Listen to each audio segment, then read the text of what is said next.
Amigas y amigos, muy buenas tardes tengan ustedes. Los saluda con el afecto de siempre José Manuel Villalpando, aquí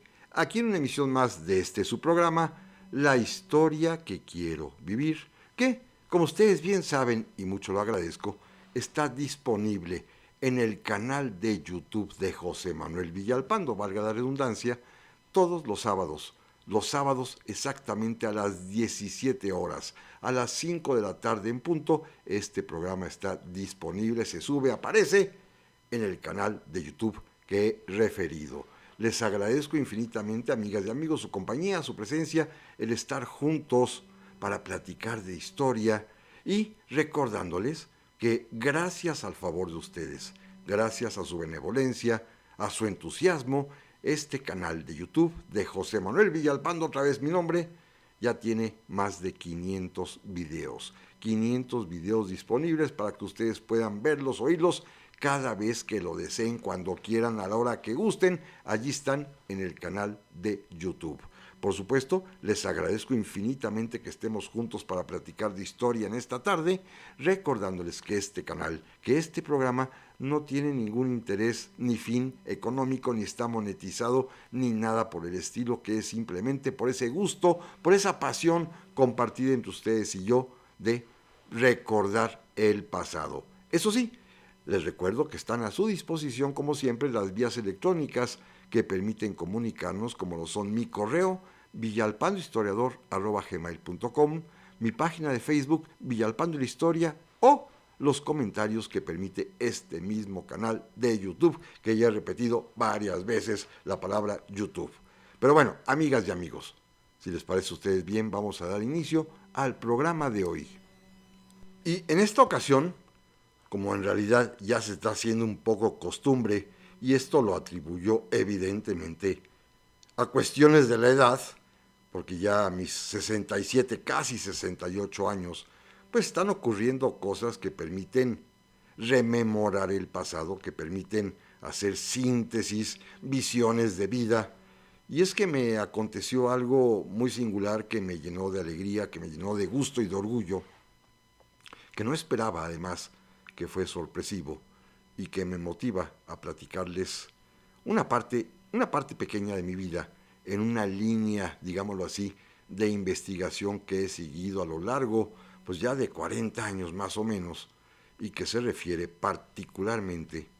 al heroico colegio militar, a los niños héroes en específico, y a todo lo que tiene que ver con la educación militar en nuestro país. Miren, y es que hace unos días apenas, el sábado 26 de julio por la mañana, fui invitado a dar una plática, a lo cual accedí con muchísimo gusto, siempre de manera honoraria, siempre de manera gratuita, a los miembros de la Asociación Nacional del Heroico Colegio Militar. Una plática que versaría sobre un tema que aquí mismo en estos programas ya tratamos a principio de año, acerca de la posibilidad, históricamente hablando, cuando ha sucedido, de la presencia de tropas norteamericanas en México con permiso del Estado mexicano. Ese tema, que lo platiqué aquí, repito, a principio de año, pues ha causado interés en varios segmentos de nuestra sociedad. Es la tercera o cuarta vez que expongo ya este tema en público, porque es un tema que tiene que ver con los sucesos actuales ante las posibilidades que ya todos conocemos de la advertencia o amenaza que el gobierno norteamericano ha lanzado por si es necesario intervenir, según ellos, en México, claro, con el permiso de nuestro gobierno, en el tema en el cual pues he planteado las tres ocasiones, los tres casos en lo que esto ha sucedido. No voy a platicar de eso. Simplemente quiero comentar que este tema, que repito, es muy actual, históricamente, pero actual, porque la historia finalmente sirve para crear ese sentido de contemporaneidad que permite evitar los errores del pasado y de alguna manera enfrentar con más certezas el presente y poder anticipar un poco el futuro. Bueno, la Asociación Nacional del Heroico Colegio Militar, de la cual formo parte desde el año de 1987, hace ya muchísimo tiempo, ya casi 40 años, me invitó a hablar de este tema interesante e importante. Y al finalizar la conferencia, recibí una gratísima sorpresa, que no esperaba en realidad. La propia Asociación Nacional del Heroico Colegio Militar, los egresados, todos ellos personas ya de edad mayor como yo, o más que yo, tuvieron a bien otorgarme una distinción, un reconocimiento muy bonito, que a la letra, entre otras cosas, dice que me lo otorgan por mis aportaciones para promover el prestigio del Heroico Colegio Militar y de las Fuerzas Armadas de México. No es un diploma, es algo más. Es un presente, un objeto muy hermoso, de madera y de metal, en el cual está grabado este reconocimiento que la Asociación Nacional del Heroico Colegio Militar me otorgó. Y pues la sorpresa fue enorme, gratísima naturalmente. Me emocionó profundamente, además, también recibir este reconocimiento que, repito, yo no esperaba. Y surgió la necesidad de que platicara yo, una vez que lo tuve en mis manos, que lo dejé a un ladito y que me repuse de esta gratísima emoción, que platicara yo un poco acerca de cuál ha sido, a lo largo de mi vida, mi relación con el colegio militar, pero particularmente con la historia del colegio militar y además de manera muy pero muy específica con la historia de los niños héroes de Chapultepec. En ese momento caí en la cuenta que a lo largo de casi 40 años, pues siempre he dedicado tiempo, siempre he dedicado entusiasmo, siempre he consagrado momentos para recrear, reflexionar, recapitular en esta historia del colegio militar. Ustedes seguramente lo recuerdan, pero casi cada año, cuando se acerca la efeméride patriótica del día 13 de septiembre, casi siempre hablamos también de algún enfoque especial que tiene que ver con la gesta heroica de los niños héroes. Ahorita entraré un momento más a debatir esta cuestión de las palabras niños héroes, que sé que a mucha gente le molestan, que niegan su existencia, etcétera, etcétera, etcétera, pero en un momento más platicaré de eso. Ahorita simplemente quiero comentarles, pues, que me vi precisado, claro, una obligación gratísima a improvisar una especie de discurso, de agradecimiento naturalmente, pero enfocado a de alguna manera, ante mí mismo quizá, justificarme y justificar ante los presentes que allí se encontraban el por qué la Asociación Nacional del Heroico Colegio Militar me otorgaba este hermosísimo y además sentido reconocimiento o agradecimiento, como quieran ustedes llamarle, y eso pues me motivó a hacer una especie, repito, de charla improvisada, que ya con un poquito más de serenidad pensé que valía la pena traerla también ante ustedes, un poco más extensa de lo que en esa ocasión pronuncié, pero ya con pues la satisfacción, lo confieso, un tanto cuanto vanidosa, de sentirme parte de esa tradición histórica mexicana, desde el punto de vista de alguien que nunca fue cadete, que nunca ha sido militar, que nunca ha cobrado un peso de la Secretaría de la Defensa Nacional, pero que sin embargo, desde muy niño, he estado vinculado, afectiva e históricamente hablando, precisamente con el devenir del heroico colegio militar. Y comencé, por supuesto, diciendo lo más obvio, y que para mí era trascendental para que lo supieran, y es que buena parte de mi vida, desde que tengo uso de razón, el levantarme muy temprano ha sido pues una especie de consecuencia, así lo entiendo, así se los comenté, de que la casa de mis padres, en la calle de Merced de las Huertas, está colindante a unos cuantos metros, menos de un centenar de metros, del plantel que entonces, cuando yo nací, ocupaba el heroico Colegio Militar allá en Popotla, el Colegio Militar en Popotla, allí en la calzada México-Tacuba, y casualmente la ventana de mi cuarto, pues daba, o ya no, porque estaba cubierta por otros edificios que se colocaron después, pero daba directamente hacia el Colegio Militar. Y eso permitió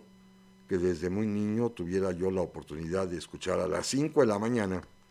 el famosísimo toque de Diana, interpretado por la banda del propio Colegio Militar, con su orquesta también.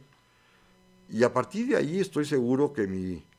reloj biológico se adaptó a esa hora para despertar. Y ha sido pues una constante en mi vida que quizás en buena medida se los debo a los cadetes del Colegio Militar, que allá, a partir de que tengo uso de razón, más o menos que me acuerde, de 1960, pues ya forma parte de mi escenario auditivo. Desde mi ventana no se ve el colegio, obviamente no alcanzaba yo a asomarme, pero sí se escuchaba claramente el sonido de los clarines, de las cornetas, de los tambores. Y a partir de ahí quizás pues mi infancia quedaría marcada por esta cercanía, que se acrecentó este sentimiento porque, y aquí debo hablar de una persona para mí fundamental en mi infancia y en mi juventud, porque teníamos un vecino, ahí mismo en la calle de Merced de las Huertas, el señor coronel de ingenieros, don José Ángel Galindo Ruiz, con quien mis padres tenían amistad y a quien le cobré yo además un especial afecto, porque se convirtió para mí en una especie de maestro fuera de las aulas, un maestro de vida, de experiencia, de plática, y tengo la gratísima y el hermoso recuerdo de tantas y tantas horas de charla, casi siempre referidas a su propia experiencia como cadete, como oficial, como maestro del heroico Colegio Militar allí en Popotla. Algunos libros que él me obsequió, que todavía conservo y guardo con muchísimo cariño, el que me llevara desde muy niño, junto con mis papás, a ver las ceremonias en el propio patio de maniobras del Colegio Militar, el asistir cuando visitaba algún personaje importante, un presidente de la República o alguna delegación extranjera, a este tipo de paradas militares que incluían las salvas de cañonazos que retumbaban en mis oídos. En fin, a partir de ese momento, quizás la cercanía, la presencia del ingeniero don José Ángel Galindo, a quien además le dedico estas palabras con gran emoción, con un recuerdo cariñoso, pues se inculcaron para mí de tal suerte que se convirtió en una necesidad saber siempre más, como hasta el día de hoy, acerca del Colegio Militar. Alguna vez, inclusive en mi infancia, con la inocencia que puede tener un niño de 4 o 5 años, recuerdo muy bien cómo sin querer me salió una broma que no le agradó mucho al ingeniero Galindo, al coronel Galindo, cuando un día me preguntó que para qué eran, para qué servían los cadetes del Colegio Militar, y yo le respondí, para desfilar, que era quizás lo que tenía yo marcado en mi imaginación infantil en ese tiempo. Pero bueno, gracias a él pues me nació el interés, un interés que además se complementa cuando mi padre, en múltiples ocasiones que me llevó a visitar el castillo de Chapultepec, que inclusive en alguna vez me hizo subir por la ladera y no por la calzada, y mi papá me platicaba que ahí seguramente, sobre esa ladera, subiendo al cerro, había sangre de héroes mexicanos, no solo del Colegio Militar, sino también del batallón activo de San Blas, que ahí había combatido contra el invasor el 13 de septiembre de 1847, y todo esto combinado formó quizás en mi imaginación entonces infantil un vehemente deseo por saber más del Colegio Militar y de su historia. Y así,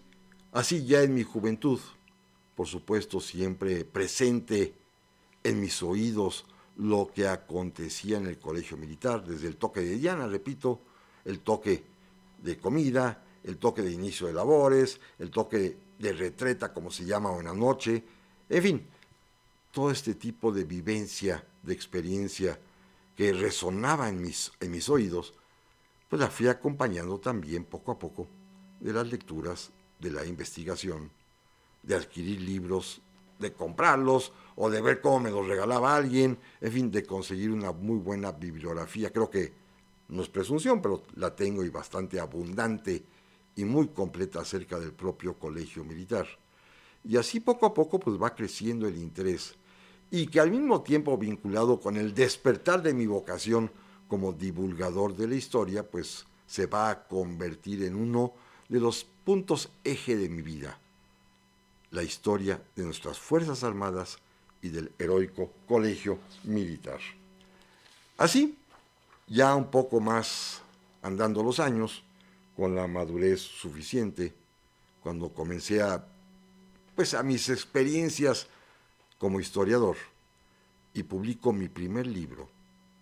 el que es denominado El Panteón de San Fernando, que ya hemos platicado de él. En este lugar estaban sepultados varios restos mortales de algunos de los participantes de la gesta heroica de 1847. Un cadete, por ejemplo, Miguel Miramón, que combatió allí ese día siendo precisamente alumno del colegio militar, estuvo sepultado en San Fernando, pero también allí se encontraban, se encontraban los restos del coronel comandante del batallón activo de San Blas, Felipe Santiago Xicoténcatl, que murió en Chapultepec. O allí también se encontraban sepultados mucho tiempo después, cuando fallece, los restos mortales del capitán Domingo de Alvarado, quien fue el comandante de cadetes precisamente el día de la batalla del 13 de septiembre.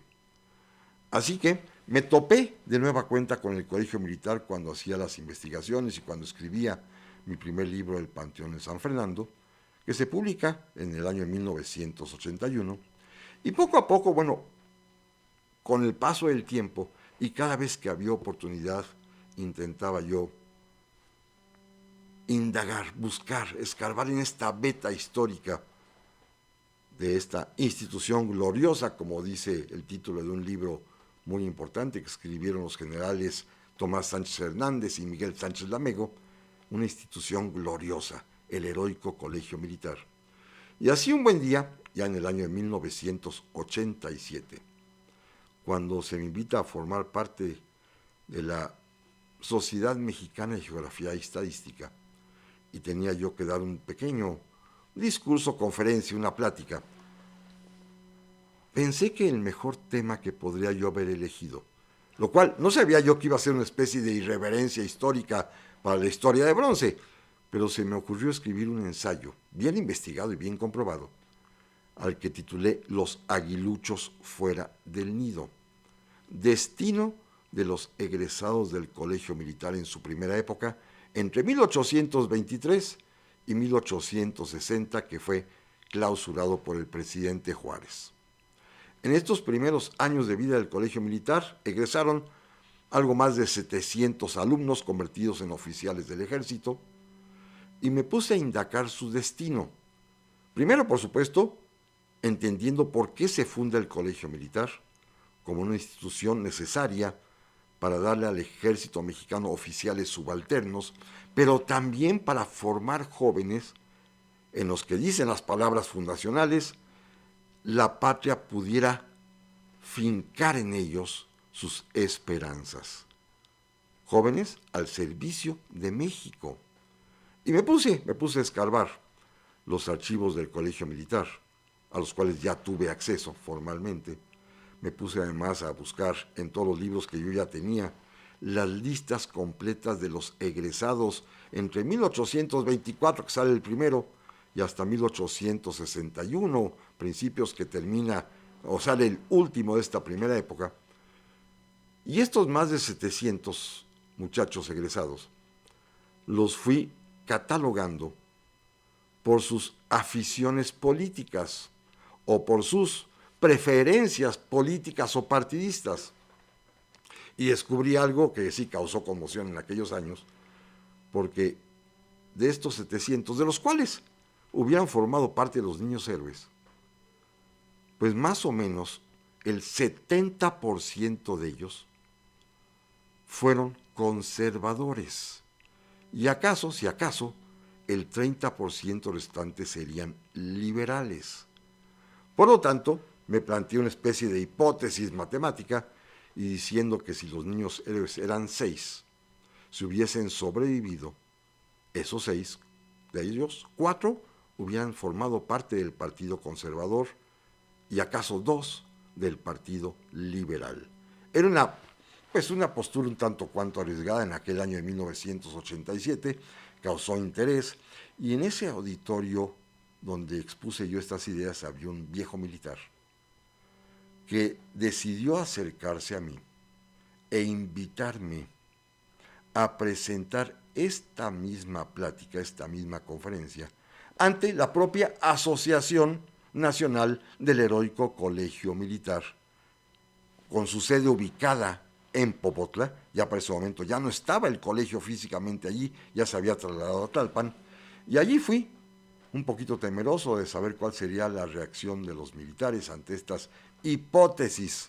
que yo me atreví a postular, y que allá en la Sociedad de Geografía y Estadística alguna persona de esas muy liberales, muy radicales, me quiso refutar. Pues hablé, la presenté y obtuve una lección enorme. Los militares mexicanos les gusta conocer su historia, reconocerse en su historia, respetar la historia. Y allí mismo, quien era presidente en ese momento de la asociación, un general destacadísimo que inclusive había sido medallista olímpico, don Joaquín Solano Chagoya, y el subdirector o subpresidente o vicepresidente, el general Rafael Vargas Machuca, me nombraron miembro adherente de la Asociación del Colegio Militar, porque les había gustado mi conferencia. Este será mi primer acercamiento ya formal con esta agrupación que hoy me ha distinguido con este reconocimiento, y a partir de ahí, pues seguí cada vez que me fue posible, cada vez que tenía yo tiempo y manera, pues seguí estudiando y profundizando y escribiendo y divulgando la historia del Colegio Militar de México. Miren, pasaron cosas de estas de las casualidades. Por ejemplo, tuve la fortuna de conocer a un general en activo, el general Marco Antonio Guerrero Mendoza, un artillero, pero que escribió un libro muy hermoso sobre el caballo de guerra.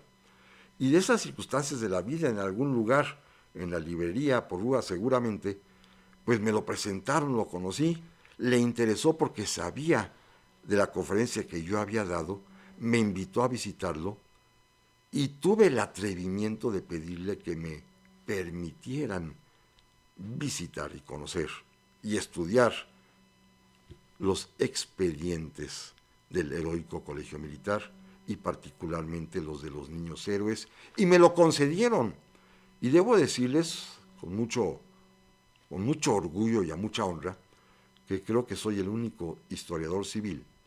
que ha podido tener en sus manos esos expedientes importantísimos para nuestra historia. Hoy son públicos y conocidos, estuvieron durante mucho tiempo ya colocados en las páginas de internet de la Secretaría de Defensa Nacional cuando se digitalizó su archivo histórico, así que hoy no es una novedad, pero en aquel tiempo, en los años 90 del siglo pasado, pues sí lo fueron. Tuve la oportunidad pues de asistir muchos sábados a trabajar yo directa y físicamente, cuando no había manera de fotografiar ni nada, trabajar con esos expedientes con guantes en la mano y al tratar de ir pues anotando, copiando, transcribiendo lo que decían sus notas, y esto pues me permitió poco a poco ir descubriendo cosas que todavía no tenía yo la certeza de dar a conocer hasta que se pudieran comprobar, porque la historia no basta con un hallazgo así improvisado y darlo a conocer, debe madurarse el hallazgo reflexionarse, contrastarse, comprobarse, y poco a poco, paso de los años, pude ya conformar una hipótesis de trabajo más concreta sobre lo que verdaderamente pasó el día 13 de septiembre de 1847. Tardaría yo varios años en hacerlo, pero mientras pasó algo sumamente interesante y que me llena de orgullo, porque en el año de 1997, cuando se cumplían exactamente 150 años de la batalla de Chapultepec, de la gesta heroica de los niños héroes, la Secretaría de la Defensa decidió realizar una representación en la cual se viera todo lo que había pasado en Chapultepec. Serán cosas de la vida, pero así es la historia personal de cada quien. Pero cuando yo tuve la oportunidad de colaborar en las telenovelas históricas, particularmente en El vuelo del águila, que aprendí a ver por televisión lo que uno quiere que se transmita y que implica una serie de licencias para transformar realidades, por ejemplo, de una batalla. Y cuando en El vuelo del águila logré plasmar en pantalla que se vieran escenas de batallas que en un plano son mucho más amplias y que no alcanza un ojo humano para poderlas abarcar por completo, cuando pude finalmente lograr que las batallas diseñadas por mí para representar una batalla histórica pudiera concentrarse ante un ojo humano que mira una pantalla, pues se lograron cosas interesantes que inclusive la propia Secretaría de la Defensa Nacional reconoció, porque colaboraron con nosotros varios militares, inclusive militares historiadores. Así que llegó 1997 y el entonces jefe de doctrina del Estado Mayor de la Defensa, el general ya difunto Ricardo Clemente Vega, me invitó para diseñar esa representación. Se hizo allá en el Colegio Militar en Tlalpan y debo decirles con una especie de orgullo vanidoso que quedó bastante bien. Pero más bien, mi propia vanidad es que tuve la oportunidad de dirigir esa batalla, como director de escena, pues, pero dirigí la batalla del 13 de septiembre de 1847 en este 150 aniversario de que había sucedido. Y esto pues es una de las satisfacciones más grandes de mi vida, porque yo, subido en una especie de tribuna móvil, dirigía las operaciones de los que simulaban ser norteamericanos y atacaban, y los mexicanos que defendían el castillo de Chapultepec con todo y lo que aconteció de los niños héroes. Este es uno quizás de los enormes logros de mi vida, dirigir una batalla, claro, una batalla en términos de representación, pero la batalla de mis sueños, la que yo había soñado, porque desde niño, si alguna vez, recuerdo que mi abuela me preguntó de haber nacido en otro tiempo, ¿cuándo te hubiera gustado haber nacido? Le dije claramente que en el año de 1830, para los 17 años, estar en Chapultepec. Así que conseguí mi sueño de estar en esa batalla, representada, pero yo comandándola, dirigiéndola. Pues no se vayan, amigas y amigos, que en un momento más voy a continuar platicándoles esta parte de mi historia. Ya estamos aquí, amigas y amigos, para la segunda parte del programa de esta semana, en el cual estoy haciendo una recreación de mi propia vida, porque, les comentaba al principio, recibí sorpresivamente un reconocimiento que mucho me honra por parte de la Asociación Nacional del Heroico Colegio Militar, que, pues sin yo esperármelo, decidieron en una especie de felicitación pública reconocer pues mis trabajos, muchos, para promover la historia del Heroico Colegio Militar. Así que, pues ese es el tema de hoy. Perdón que lo dedique para algo tan personal, pero déjenme continuar para que vean a lo que pude finalmente dedicar mis afanes de investigación. En el año 1998 y 1999, finalmente ya me senté a escribir uno de mis libros. Para ese momento ya llevaba yo varios, específicamente sobre la guerra de 1847, al que titulé Las balas del invasor, que se puede conseguir. Lo publicó la editorial Miguel Ángel Porrúa, Las balas del invasor, y naturalmente le dediqué un capítulo importante a lo que sucedió en Chapultepec. Pero para ese momento, ya les comentaba yo que yo ya había entrado a los archivos de la Secretaría de la Defensa Nacional, que ya tenía yo mis apuntes, que tenía yo transcripciones de los documentos que ahí se encontraban, que ya había madurado el tiempo suficiente para que los hallazgos que tenía yo pudiera darlos a conocer, repito, no de manera precipitada ni improvisada, sino después de un largo proceso de reflexión. Y fue cuando me decidí a escribir mi libro, que se llama simple y sencillamente Niños Héroes. Un libro que lamentablemente por una parte está agotadísimo, y un libro que afortunadamente en sus varias ediciones literalmente se vendió como pan caliente. Un libro pues que algún día espero poder reeditar, porque en él planteo, a partir de mis descubrimientos, una serie de hallazgos importantes que cambian por completo la tradicional historia de una especie de epopeya inventada sobre los niños héroes. Dos asuntos simplemente les quiero comentar, porque ya hemos hablado, pues cada vez que hablo de los niños héroes toco este tema, pero primero, ¿qué tan niños eran los niños héroes? Bueno, descubrí, gracias a los documentos originales, a la fe de bautismo que cada uno de ellos entregó cuando se inscribió en el colegio militar, pues que no son tan niños. Había dos que tenían entre 13 y 14 años, pero los 4 restantes tienen 14, 17, 18, 19 y hasta 21 años de edad el mayor. Esto simple con la comprobación de la fe de bautismo, lo cual me permitió, lo digo así tal cual, destrozar una falacia oficial que existió durante mucho tiempo, que incluso hemos comentado en estas emisiones, cuando en el año de 1947, cuando después de que el presidente Harry S. Truman visitó México e hizo una guardia de honor ante el monumento primero original a los niños héroes, los cadetes del colegio militar ofendidos en la noche se acercaron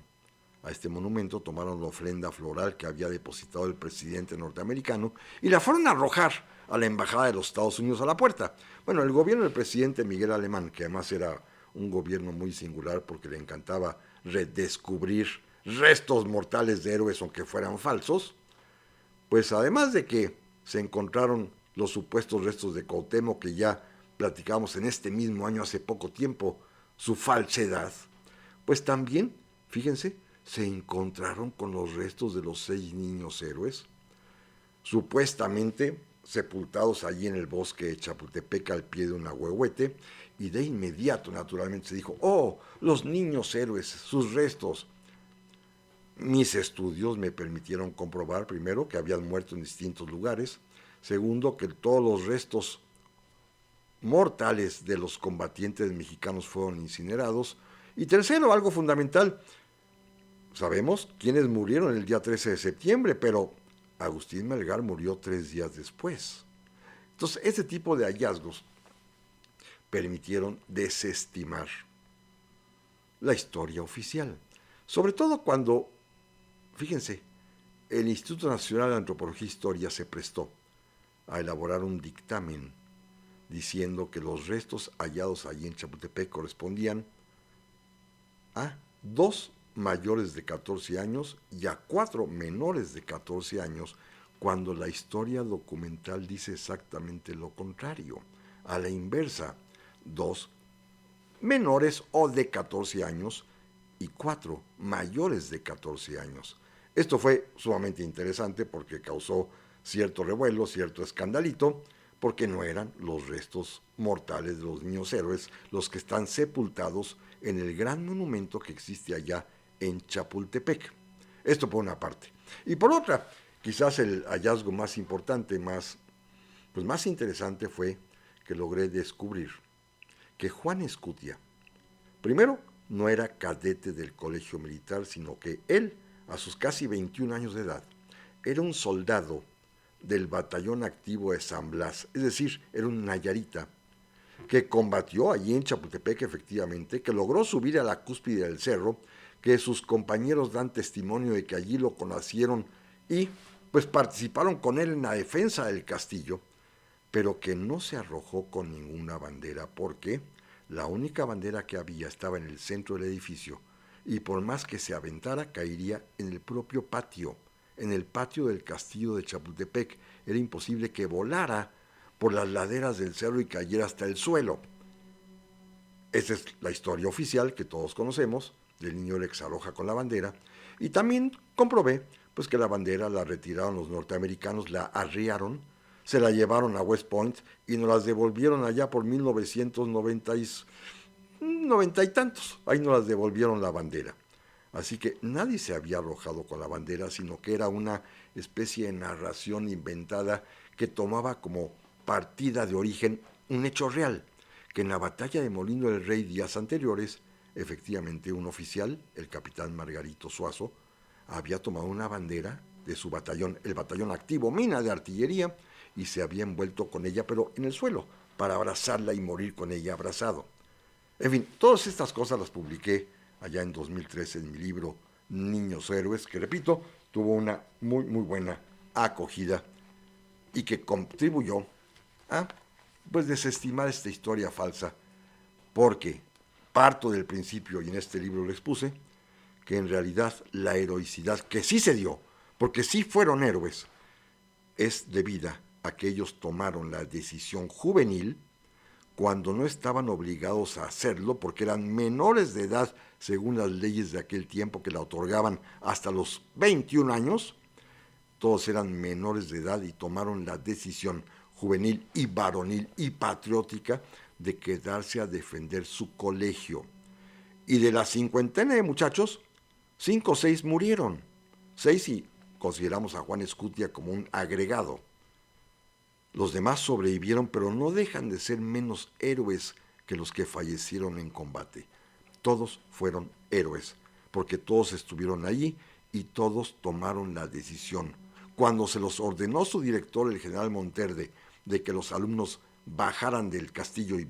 se fueran a sus casas, ellos decidieron quedarse voluntaria y libremente a defender su colegio. Por eso son héroes, los vivos y los muertos. Hoy todos muertos, por supuesto, pero en ese momento 6 de ellos, 5 o 6, van a morir en combate. Así que este es el origen de lo que pude plasmar en mi libro Niños Héroes, gracias a los documentos que tuve la oportunidad de ver físicamente, con mis manos, con mis propios ojos, allí en el Archivo Histórico de la Defensa Nacional. Miren, tuve después la oportunidad ya de volver a Popotla, de regresar al Colegio Militar, pero ahora como profesor, porque aunque ahí ya no está el Colegio Militar, allí está, eso sí, el Colegio de Defensa Nacional, esta institución importantísima de alto nivel que tiene la propia Secretaría de la Defensa, y el general Benito, una persona amabilísima, a partir de este libro de Niños Héroes, me invitó, y hasta la fecha sigo, como profesor invitado. Voy una vez al año nada más a dar mi clase, a veces de temas históricos, a veces de temas militares específicos que tienen que ver con la historia, como esto que hemos platicado al principio de la presencia norteamericana, de tropas norteamericanas en México con permiso del gobierno, pero a partir de entonces he vuelto a Popotla rigurosamente casi cada año, o a veces más, como me sucedió en esta ocasión, que he ido un par de veces allí al Colegio Militar de Popotla, esta última para recibir este reconocimiento. Luego más adelante pasaron cosas curiosas en el año 2010, cuando estaba yo encargado de los festejos del Bicentenario de la Independencia, el Centenario de la Revolución, pues en alguna ceremonia que me invitaron, llamaba la atención que todo el mundo pues se queda callado cuando los cadetes entonan el himno del Colegio Militar, y resultó, y me cacharon por ahí algunos militares, que cuando se ordenaba interpretar este himno, el Vibre el Clarín de la Guerra, pues yo lo cantaba con ellos porque me lo sabía de memoria, porque ya desde niño lo traía en mis oídos. Recuerden que les comentaba yo que desde las ventanas de mi recámara, de mi cuarto, pues se oía perfectamente bien la música, los sonidos, los toques y naturalmente las voces de los cadetes cantando a veces el vibre clarín de la guerra o a veces el yunque forjador de hombres de guerra, los dos himnos o marchas del heroico colegio militar. También ese mismo año 2010 tuve la oportunidad de, con el apoyo naturalmente del entonces secretario de la Defensa y de su oficial mayor, el general Juárez Loera, de que se digitalizara, y lo hicieron ellos, el importantísimo, riquísimo, valiosísimo archivo histórico de la Secretaría de la Defensa Nacional, que fue digitalizado y puesto a disposición vía su página de internet de todo el mundo, de todo México y de todo el mundo en realidad. Hoy en día, pues ya, lo que yo tuve oportunidad de tener en mis manos como una especie de novedad, hoy en día se puede observar en internet, y de ahí mismo, hace poco tiempo relativamente, me di a la tarea de descargar, así como se dice hoy en día, de descargar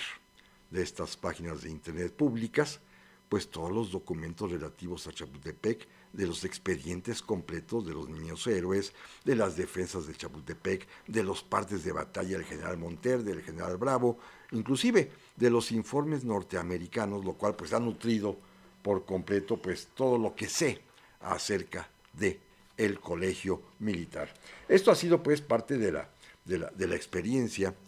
de mi vida cuando me he enfrentado a esta historia que de veras me causa especie de inquietud y curiosidad saber más y más y más, y cada vez que encuentro algún libro, cada vez que encuentro alguna referencia que trata sobre este asunto, pues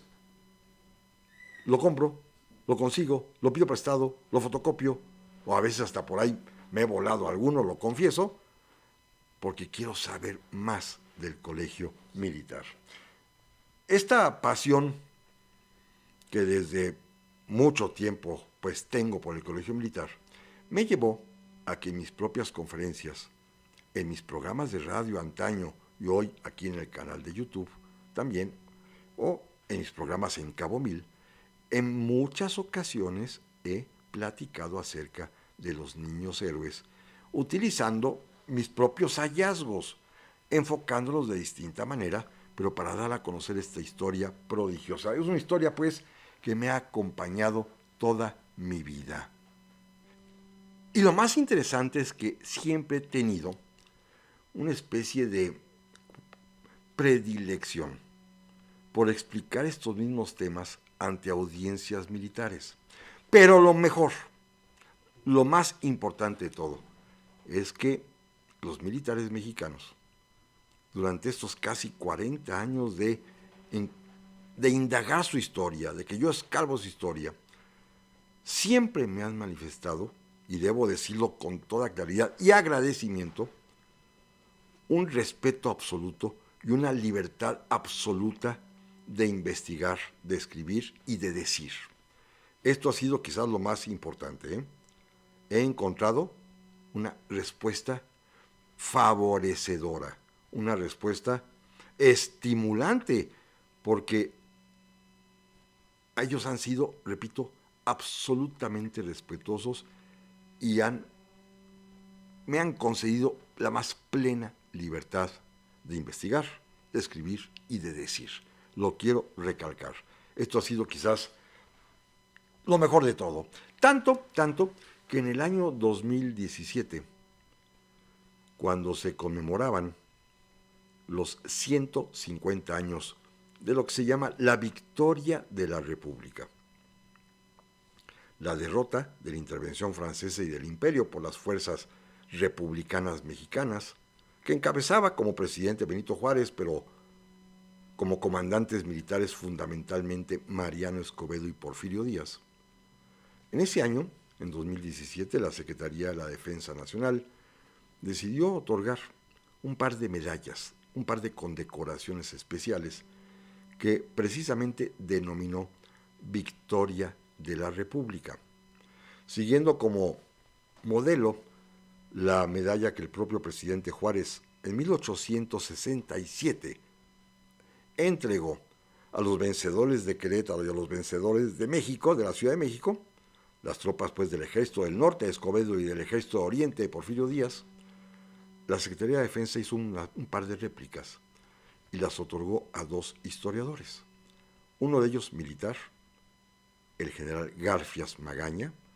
un militar distinguidísimo que además escribió muy buenos libros de historia que tengo la suerte de tener y algunos de ellos dedicados por él. Y la otra medalla la otorgaron a un civil, a mí, a su servidor. Era un reconocimiento, el primero que he recibido, este fue el segundo en realidad, pero aquel oficial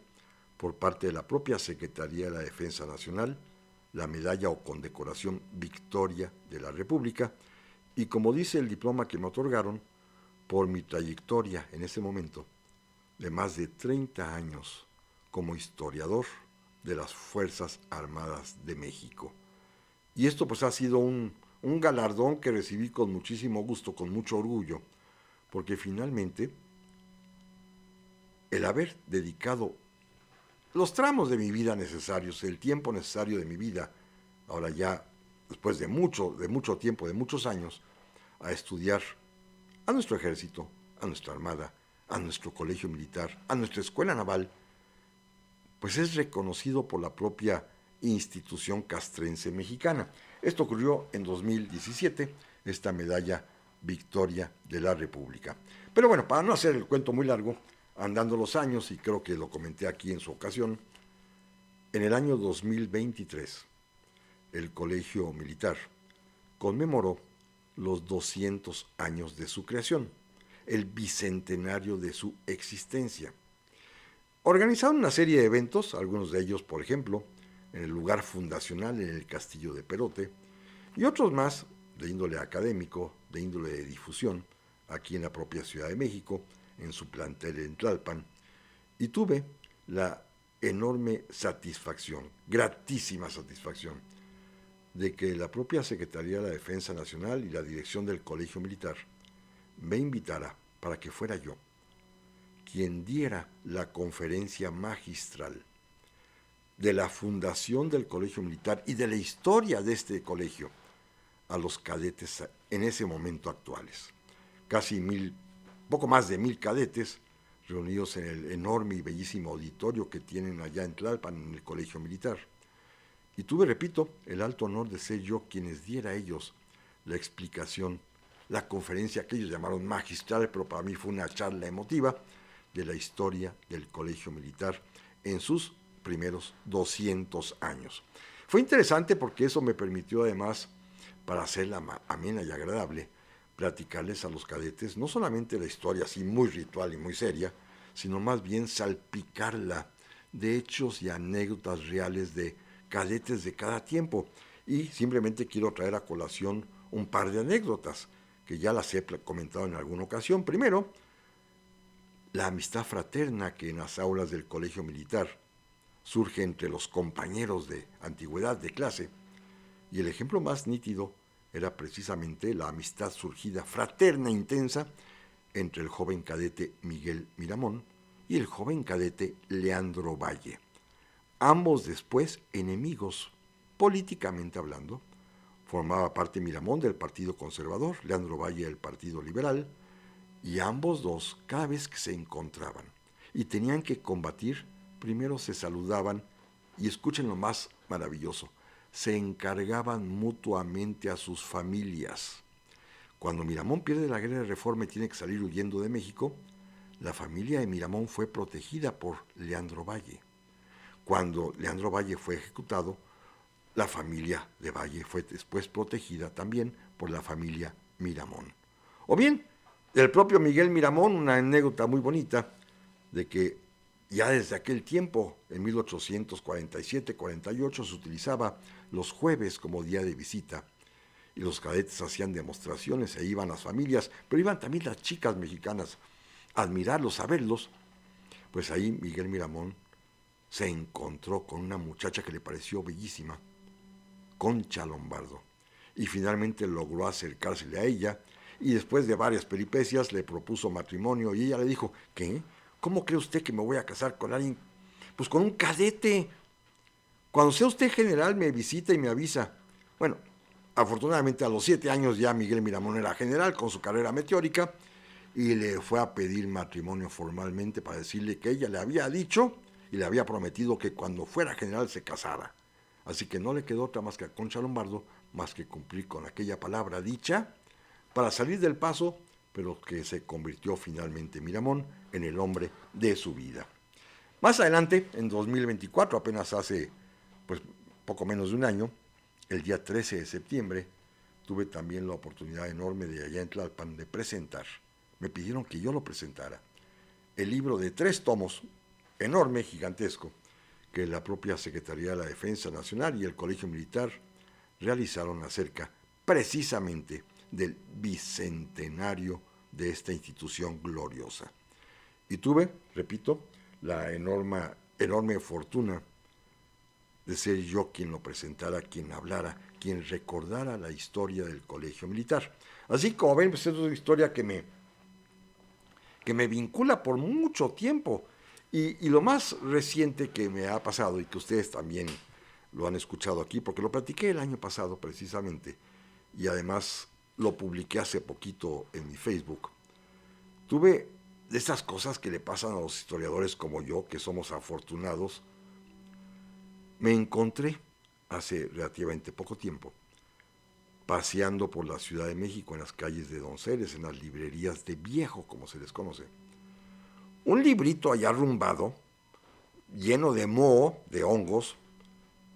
y que me llamó la atención porque traía un pequeño grabado, que eran unos soldaditos.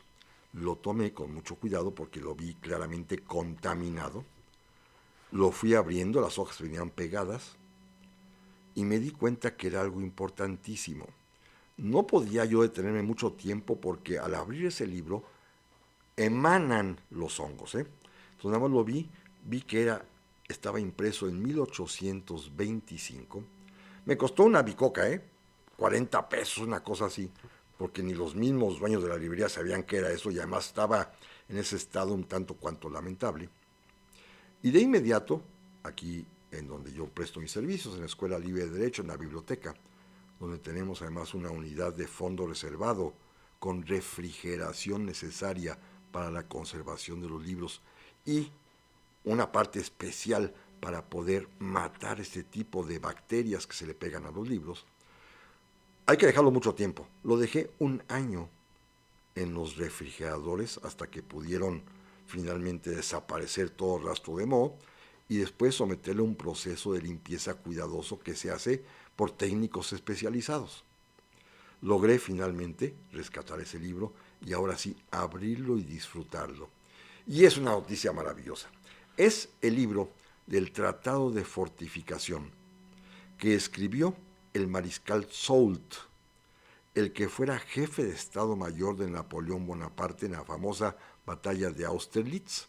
un hombre que sobrevivió al Imperio Napoleónico, que fue mariscal de Francia, que fue ministro de guerra francés y que escribió este manual de cómo hacer la guerra, de cómo combatir allá a principios del siglo XIX, pero que encontraron pues eco sus ideas en muchas partes y en México. Hace poquito publiqué en Facebook ese artículo que me publicaron precisamente la revista Armas, en la que platico la historia de este libro. Lo mandó traducir el gobierno mexicano del presidente Guadalupe Victoria,